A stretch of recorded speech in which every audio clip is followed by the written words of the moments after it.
Hey, how's it going, chumps? Okay, so I said I would do this vlog thing where it's like, send me things to vlog about, and I'll fucking talk about things in a vlog. So I was gonna do them in order they were requested, but the first thing, well, because I've also got old stuff that was requested the last time I did this that I didn't actually vlog about.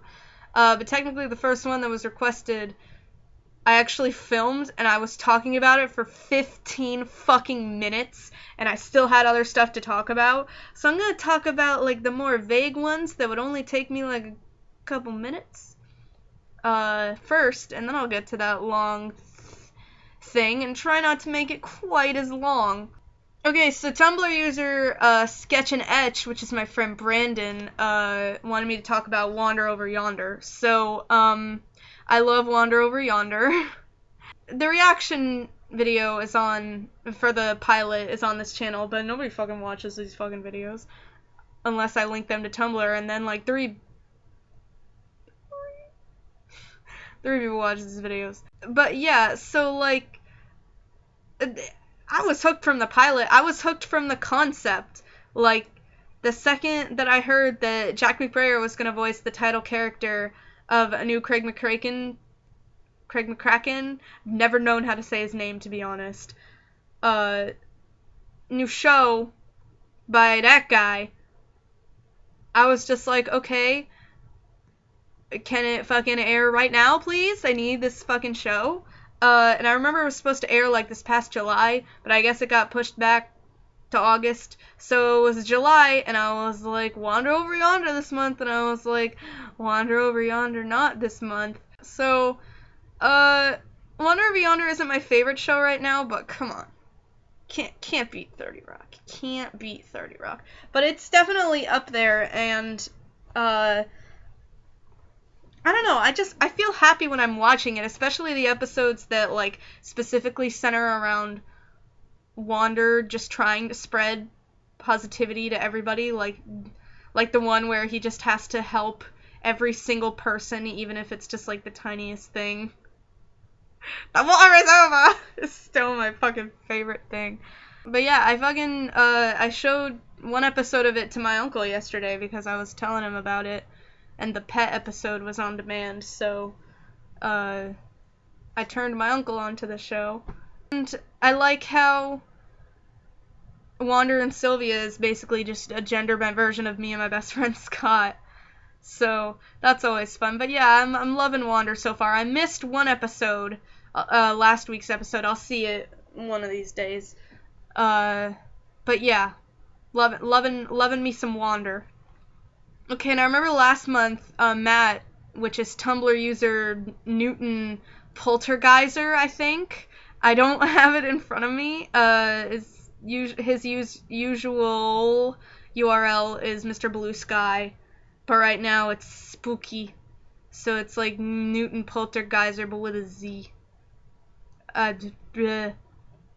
You'll find him. Anyway, last month he wanted me to talk about Always Sunny because he wanted to know what I thought about it. And I fucking love Always Sunny. I've been watching that show for a few years now. I really haven't seen as many episodes as I should have by now. But I remember with that show, it started, I was like in middle school. I was in like 7th, 8th grade.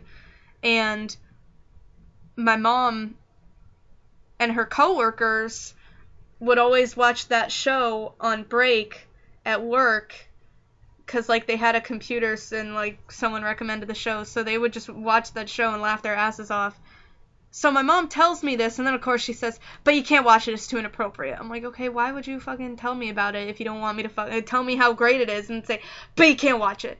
This was, like, she's always been pretty, like, strict with what I watched. I mean, I was 13, and she said I wasn't allowed to watch Family Guy, and if she caught me watching fucking Family Guy, she would have a fit. Of course, now you couldn't catch me dead watching Family Guy, but when I wasn't allowed to watch it, I fucking wanted to watch it. That's how I knew about Always Sunny, and then she got my uncle into it because he told her about it, and even my uncle said, okay, you're too young. And my uncle is so the opposite of my mom. He's so chill with me about stuff that he thinks that I can watch and that I'm, like, mature enough to watch. But I was in, like, 7th or 8th grade, and he was like, you can't watch Always Sunny.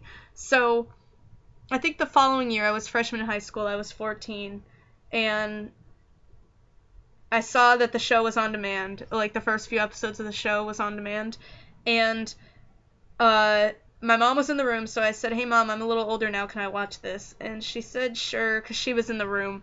And then, like, I think, like, 10 minutes into the episode, they were talking about anal, which didn't bother me, but my mom was in the room, so I was just like, okay, not now. If I did watch that show, it would be when my mom was not in the house, or in the room, at least. But I did really like it. I've been watching it for a few years now. I still can't remember all the characters' names sometimes.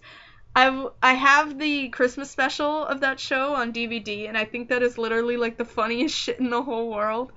And the show itself is great, too. I need to watch more of it. I've just seen, like, random episodes from various seasons. I think I've seen almost all of season 1, though. I think I marathoned season 1 one day because I found it online or on Netflix or something.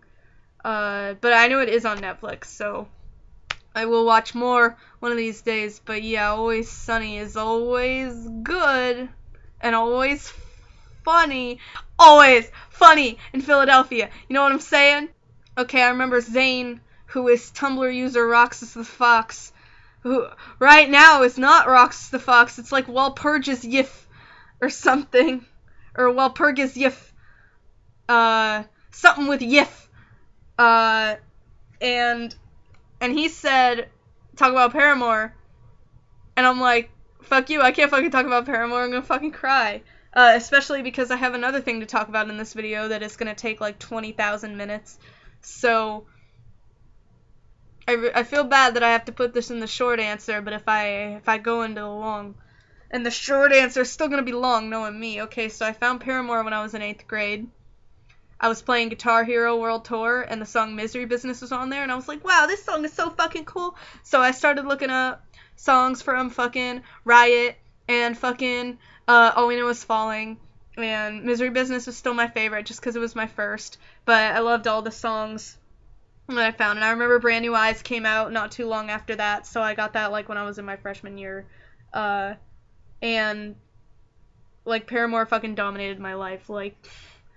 It was fucking cray, but they still do. I could talk about them forever because they've been around for years and they have so many songs that I love, and literally, like, almost every single song I can relate to, and at least, like, a little bit.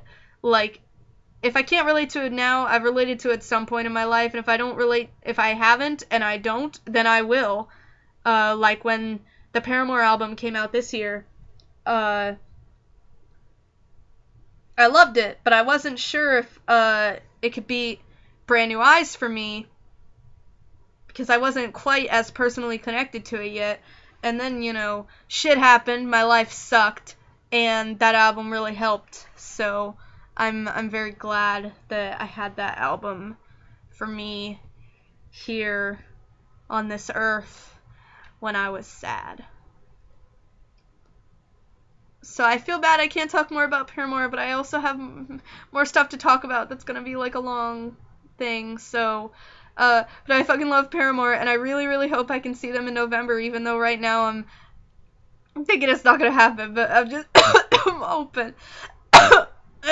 It's killing me, actually. It's killing me to think about not going to see Paramore in fucking November. And I remember... Madison, which is Tumblr user, a place where things are better, said to, like, play a score piece and talk about what's happening in the score piece or what I think would be happening, and or something like that. She explained it better than I could, and I think that was pretty cool, but I don't know if I have time, so I might do that in another vlog video where I have, like, less, things to talk about for a long, extensive amount of time, so sorry, I'll do that one of these days. And then Wendy, which is Tumblr user Wendy Girl, You Spook Me, said to talk about fandom experiences, like how'd you get into X, or friends that you made in Y, or fucking blah blah blah from Z.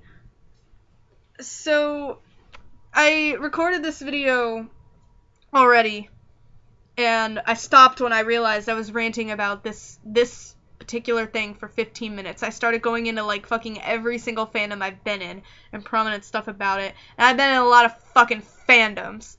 I will go into a much shorter version of when I was saying how Total Drama was the first fandom that like I made a lot of friends in that fandom, and that was the first fandom that I was like active in, I guess, where like I knew a lot of people in the fandom, and I talked to a lot of them, became friends with a lot of them.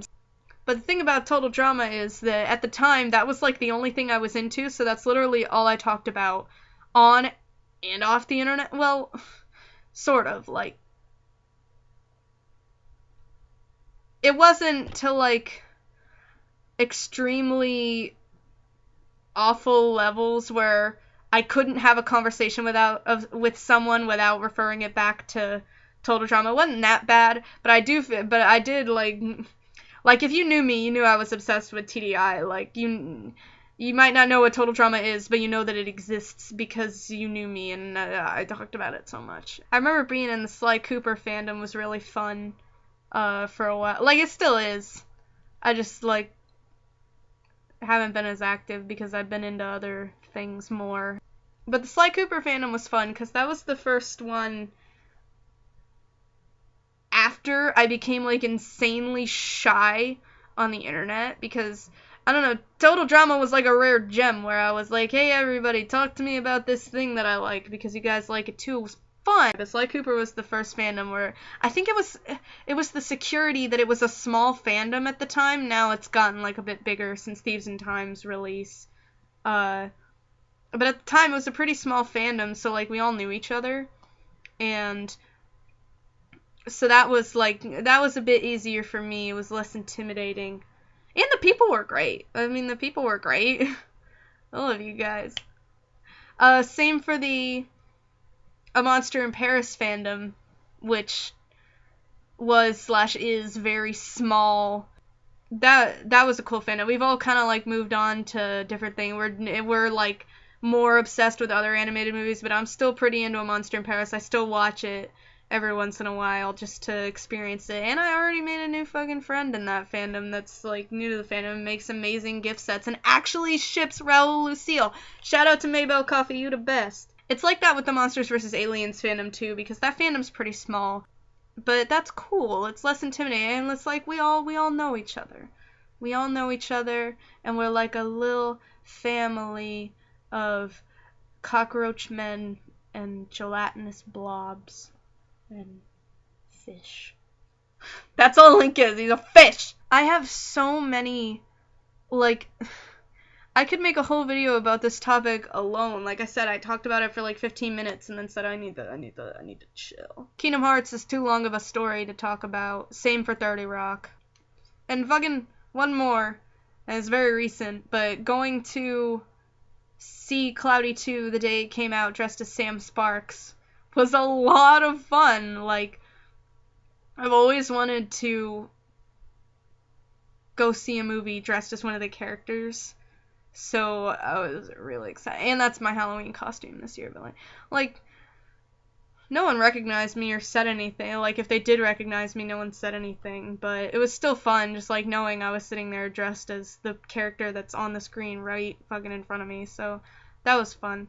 And this vlog is 22 minutes. I'm editing shit, but it's gonna be fucking long. So I'm sorry, I just can't look at the fucking webcam. I have to look at myself.